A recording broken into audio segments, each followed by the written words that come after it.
Oops. I'm going to have to continue that second video here into a third one because I touched the wrong button there when I was putting my Ronin back on. I was just demonstrating how easy this comes off and goes back on. And I was going to tell you that if you've got a 357 Dynamic, don't buy the Emperor because you will get clipping issues. I highly recommend you buy the Ronin instead. It's just as quiet and you'll never get clipping. And so wherever your point of impact is without this on the gun, when you put this on, your slugs are going to hit the target down there at exactly the same place they did with or without this. And that's what you want in a silencer. You don't want a suppressor, or silencer, whatever you want to call it, that changes your point of impact. You know? At least I don't. Maybe you do. Anyway, let's move on. I recently got me one of these fancy dancy Ed gun air chucks to fill up my rifle. You just squeeze this little trigger here and there you go. Okay, now I also want to show you some magazines here. Okay, these are my new magazines from Orion. These are the minis. He calls them his minis. These hold 7 shots in 357. You can see right now I've got the FX hybrids. Well, actually, I buy these from RSW, I think it's called, in Idaho. He calls them the slapshot slugs, but I don't know, but I think he's the guy that made these originally for FX. Because they're exactly the same, you know, and they're a hell of a lot cheaper than buying them from, you know, the FX hybrids. I buy these slap shots from the guy in Idaho, you know, 1,000 at a time. Actually, 5,000 at a time, if you want to know the real truth.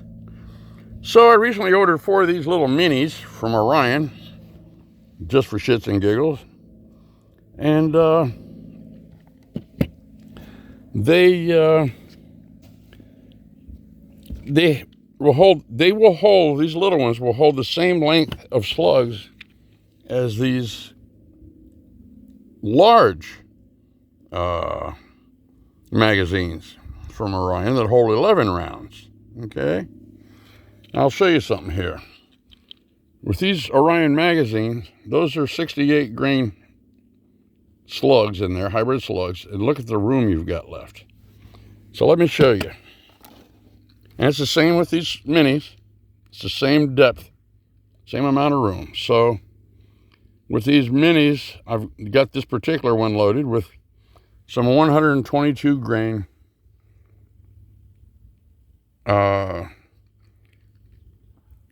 round nose flat point slugs from Griffin. All right, let's see. And you can see there just ain't much room left there. Maybe a 0.5 millimeter. All right. These are 13.77 millimeters long. You can't go more than 14 millimeters in these magazines for the Dynamic. And that's plenty as far as I'm concerned. I'm shooting these 122 grainers at 900 feet per second. And I'm getting right at 220 foot-pounds, I believe, if I remember right. Let me show you the specs on them. I'll show you the label. This guy shows it's a flat base. It's got a flat point. Shows your ballistic coefficient, sectional density, the length in inches and millimeters, which I think is pretty fantastic. Everybody else don't do that, but this guy Griffin does.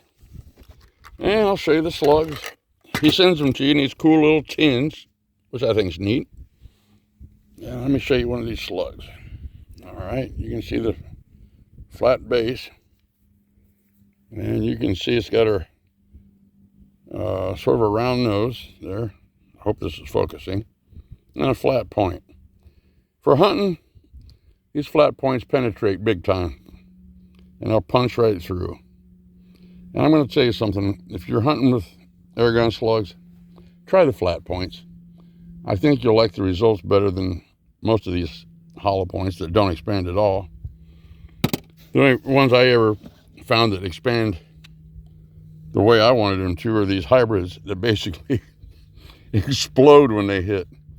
I'm shooting these at 1,070 feet per second, which is 173 foot-pounds with these 68 grainers.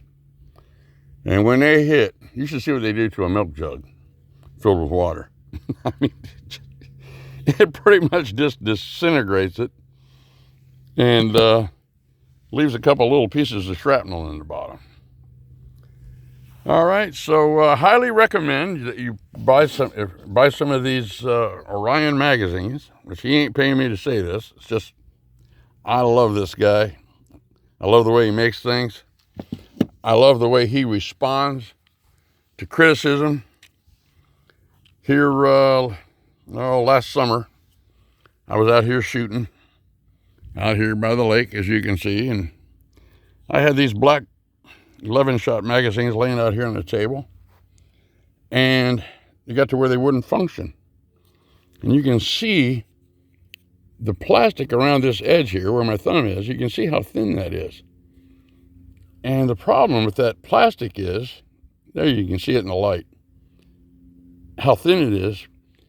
If that gets real hot out in the sun, it doesn't expand, it contracts. And it contracts up so tightly that this will not even rotate. You can't force this center piece to turn. It'll grip that tightly, and you can just throw the magazines away at that point. So, don't leave these black ones out in the sun on a real hot summer day, or you'll ruin them. So, I contacted him to complain about that and ask him to make some changes. And I'm going to put these side by side so you can see that with these new minis he's making, look how thick the sidewall is compared to the old ones. And I believe it's a better type of plastic, that the just leaving them out here in the hot sun ain't going to mess them up. Okay? So the guy actually responds to suggestions, and if you got a problem, he told me, look, don't send all the bad ones that got ruined back. He told me to throw them in the trash, and he sent me 4 brand new ones for free. All right. So, I mean, I just think he's a super guy. I wish everyone did business like this guy Orion. He's just a complete gentleman. All right. Now, what else was I going to show you?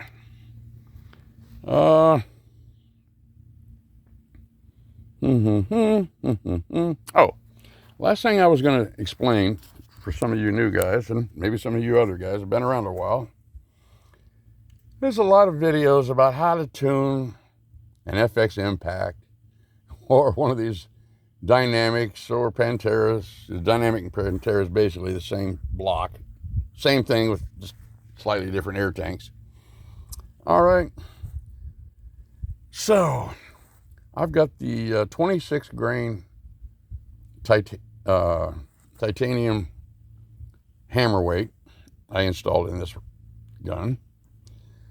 And I've got the reg pressure set about there where you can see it. Okay. And that allows me to shoot my 68 grainers and my 122 grainers at a velocity that gives me absolute laser-like pinpoint accuracy. And I'm not going to set up I don't own one. If I did, I'd probably set it up on a tripod down there by the target. But for now, please just take my word for it that these shoot like absolute lasers at these hybrids shoot like lasers at 1,070 feet per second. I've actually shot them as hot as 1,115 feet per second. But my groups opened up to about an inch and a half at 50 yards, which to me sucks. I like everything in the same hole type of accuracy. You know, where I fire one shot and put 4 more in the first hole. That's the kind of accuracy that turns me on, okay? So with a lot of trial and error over time, I determined that to get that hole-in-hole pinpoint accuracy with my 68s, I shoot them at 1,070. To get that kind of accuracy with these 122 grain Griffins, 900 feet per second, okay? Now, I can get those velocities by setting my regulator pressure down to 160-ish and put my power wheel on number 23 and get those velocities. But the problem with that is, if I've got this power wheel on number 23, I'm running this rifle at, by putting in, whenever it's on number 23, you're running this rifle out at its ragged edge of performance. Eventually you're just going to beat up and tear up your rifle because it ain't going to take that kind of punishment forever. All right? I've had my reg up to 200 bar in the past just for experimental purposes, and then quickly let the air out and turned it back down. As you can see, I use human regulators. You can't use the FX factory regulator above 150 bar without it getting wonky and creeping and all kinds of crazy shit on you. So, as I said before, I don't get paid to tell you this, but please take my advice. As soon as you buy one of these FX Impacts or Dynamics or Panteras, if you want any kind of power out of the rifle and you want to run your reg higher than 150, maybe 160, take your factory reg out and throw it away and put a human reg in there that you can run at 200 bar or even a little higher if you feel like it, and get maximum power out of that rifle. Anyway, back to what I was saying. So rather than have my regulator set at 160 bar and my power wheel on number 23, I set my regulator that is now set at 185 bar. As you can see, it crept up a little bit here out in the sun. With the rig set at, say, 185, allows me to get the velocity, same velocity I want, but with the power wheel on number 1. With the power wheel on number 23, when you cock the gun, you really gotta cock that lever back, because you're compressing that spring all the way down. Whereas just the opposite with the power wheel on number 1, the cocking is butter smooth. I mean, I can cock this rifle with just the tip of my little finger. Okay, I can just like butter smooth, super easy.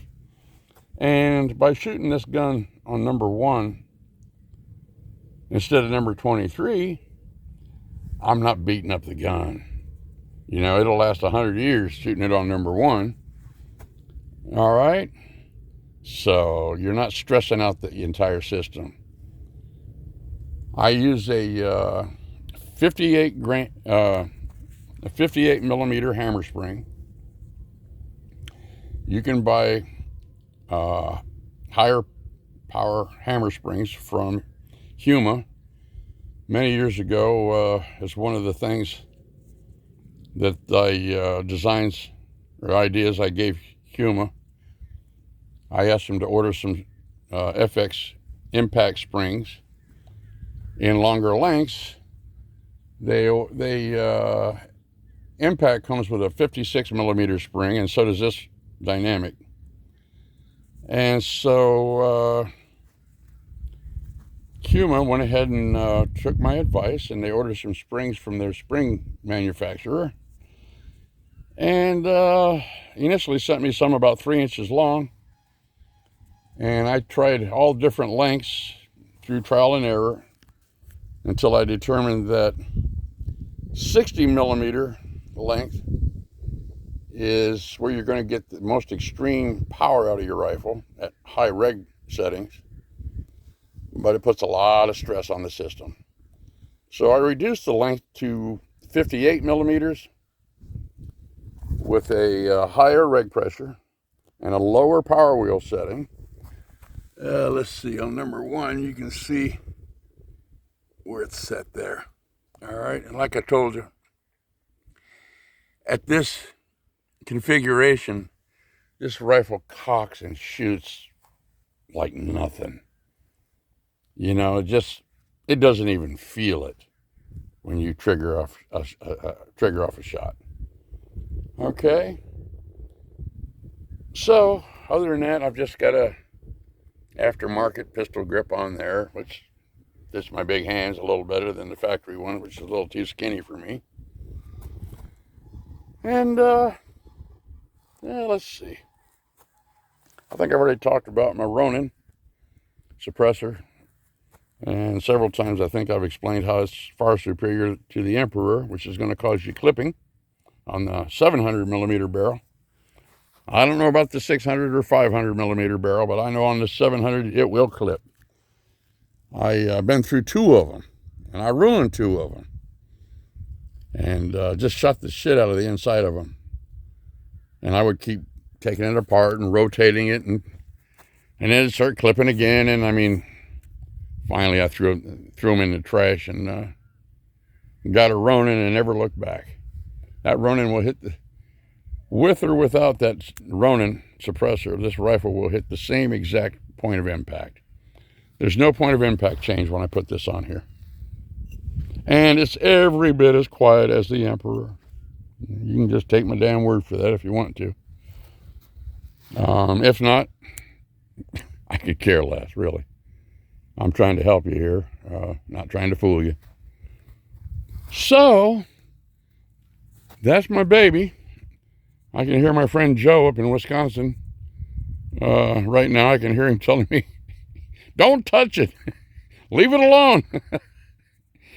I'm laughing because I've had this rifle configured about 20 different ways.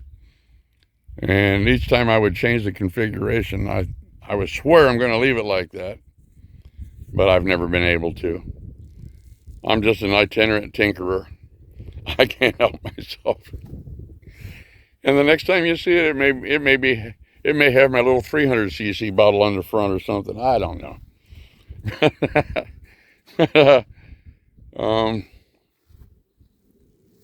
So that's about it. Y'all have a wonderful day. God bless.